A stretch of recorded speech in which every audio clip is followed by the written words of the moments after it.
नमस्कार दोस्तों, हमारे YouTube चैनल में आपका बहुत बहुत स्वागत है। आज के वीडियो में हम जीरोधा के काइट एप्लीकेशन में या डीमेट अकाउंट में कैसे फ़ंड ऐड किया जाता है इसके बारे में चर्चा करेंगे। हमारे कई सारे भाई लोग हैं जिनको जीरोधा के डीमेट अकाउंट में फ़ंड ऐड करने में काफ़ी प्रॉब्लम आती है, तो उनके लिए ये डेडिकेटेड वीडियो मैंने बनाया है, तो इस वीडियो के अंत तक ज़रूर देखें। तो सबसे पहले हम जीरोधा के काइट एप्लीकेशन को ओपन कर लेते हैं। ओपन करने के बाद ये मुझसे पिन पूछ रहा है, मैं यहाँ पे पिन इंटर कर देता हूँ। जैसे पिन इंटर करता हूँ तो मेरा डीमेट अकाउंट लॉगिन हो जाता है और बॉटम में देखिए आपको आपकी यहाँ पे आईडी दिखेगी। इसी आईडी के ऊपर आपको क्लिक करना है। क्लिक करने के बाद यहाँ पे आपको ये फंड वाला ऑप्शन है, इस फंड वाले ऑप्शन को सिलेक्ट करना है। जैसे आप इस फंड वाले ऑप्शन को सिलेक्ट करते हैं तो यहाँ पे ऐड फंड का ऑप्शन है, यानी कि आप डीमेट में फ़ंड ऐड कर रहे हैं। ठीक है, तो अब हम ऐड फंड को सिलेक्ट कर लेते हैं। जैसे ही ऐड फंड को सिलेक्ट करते हैं तो सबसे ऊपर देखिए यहाँ पे मेरा अवेलेबल बैलेंस है 13 रुपये 80 पैसे। ठीक है, तो इससे कोई लेना देना नहीं है, हमारा लेना देना है यहाँ से। तो जैसे मैं यहाँ पे आपको 100 रुपये ऐड करके दिखाऊंगा।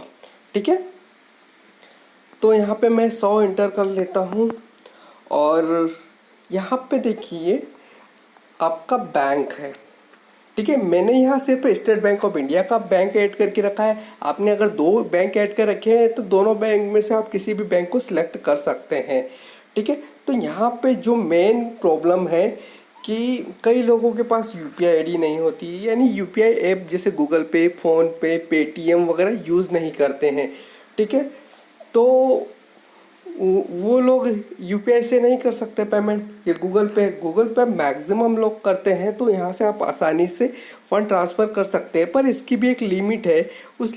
ये लिमिट डिपेंड करता है आपका यूपीआई ऐप आपको जितनी लिमिट ट्रांसफ़र की देता है उतना ही आप फ़ंड ऐड कर सकते हैं डीमेट में। ठीक है, जो प्रोफेशनल लोग होते हैं वो इंटरनेट बैंकिंग यूज़ करते हैं।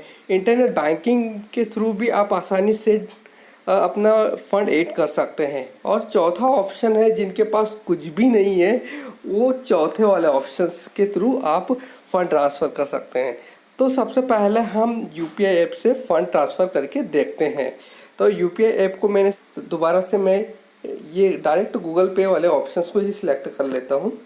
ठीक है, ये गूगल पे का जो ऑप्शंस है यहाँ पे ये वाला, इसी को सिलेक्ट कर लेते हैं। इसी को सिलेक्ट किया तो ये गूगल पे को सिलेक्ट किया पहले वाले को। तो जैसे ही मैं गूगल पे के ऑप्शंस को सिलेक्ट करता हूँ तो मुझे रीडायरेक्ट, यानी मेरे मोबाइल में जो गूगल पे का ऐप है उसके ऊपर ले गया है। ठीक है, ये मुझसे लोकेशन पूछ रहा है, मैंने इसको ओके कर दिया। और यहाँ पे पिन पूछ रहा है, मैं पिन दे देता हूँ। जैसे ही पिन देता हूँ ये यहाँ पे देखिए दो बैंक है मेरी, ये मेरे यूपीआई ऐप में है। तो मैंने आपको दिखाया था कि मेरे डीमेट में एसबीआई बैंक ऐड है, तो मैं एसबीआई को यहाँ से सिलेक्ट कर लेता हूँ और प्रोसीड टू पे कर देता हूँ। जैसे ही प्रोसीड टू पे करता हूँ यहाँ से मुझसे पिन पूछता है, मैंने पिन इंटर कर दिया और जैसे ही पिन इंटर किया तो ये प्रोसेस होना शुरू हो गया और मेरे 100 रुपये का जो फंड है वो ऐड हो गया है। ठीक है, 13 रुपये 80 पैसे था। यू आर सक्सेसफुली, देखिए यहाँ कुछ मैसेज आया था कि आपका जो 100 रुपये का फंड है सक्सेसफुली ऐड हो गया। तो अगर नहीं दिख रहा है, जैसे भी यहाँ नहीं दिख रहा है, तो इसे रिफ्रेश करके देख लेते हैं। देखिए मॉर्निंग में 7 बजे तक दिखेगा। ठीक है, कोई इश्यू नहीं है, अभी नहीं दिख रहा है तो मॉर्निंग के 7 बजे दिखेगा। अगर आप देखिए यहाँ ऊपर ये भी बात ध्यान रखिए कि आप इक्विटी में फ़ंड ऐड कर रहे हैं कमोडिटी में।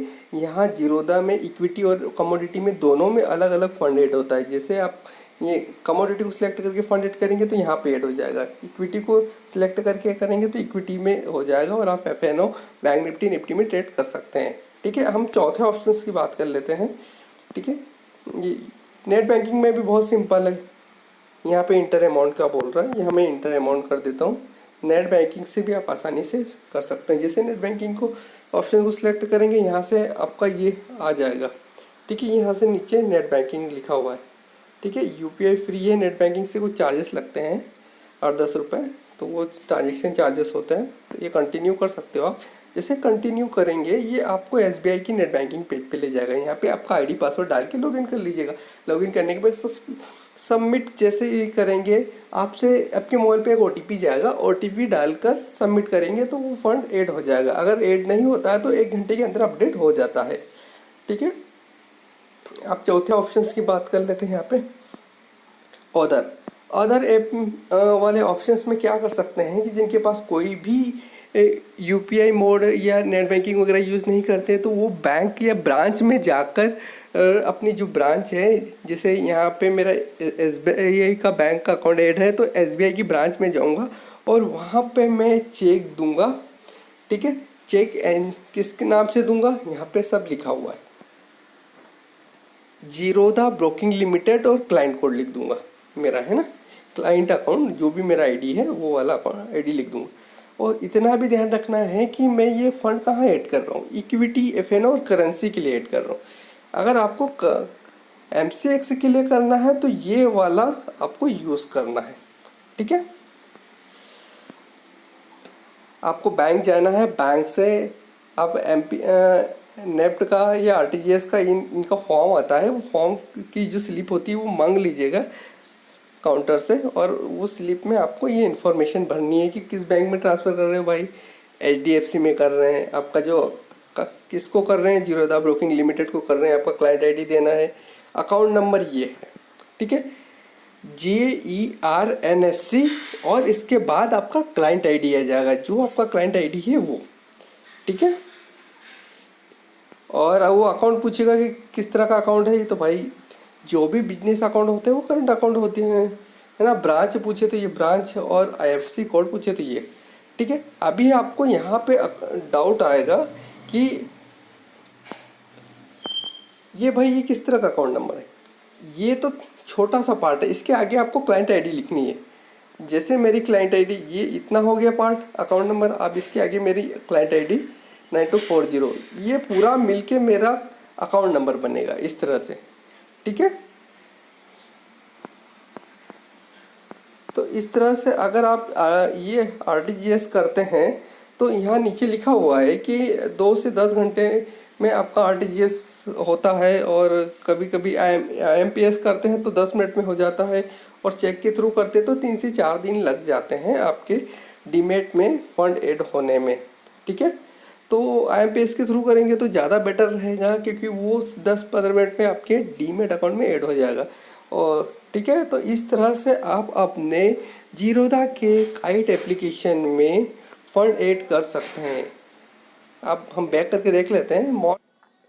देखिए ये मेरा फंड ऐड हो गया, पहले 13 रुपये 80 पैसे था, अब 113 रुपये 80 पैसे हो गया है। शेयर मार्केट से रिलेटेड जानकारी के लिए आप हमारे YouTube चैनल को सब्सक्राइब करें, साथ ही टेलीग्राम चैनल को ज्वाइन करें। अगर इन्वेस्टमेंट पर्पस से अभी तक आपने न्यू डीमेट अकाउंट ओपन नहीं किया है तो डिस्क्रिप्शन में दिए गए लिंक्स पर जाकर एक न्यू डीमेट अकाउंट ओपन कर सकते हैं, साथ ही अपना इन्वेस्टमेंट स्टार्ट कर सकते हैं। Thank you for watching this video.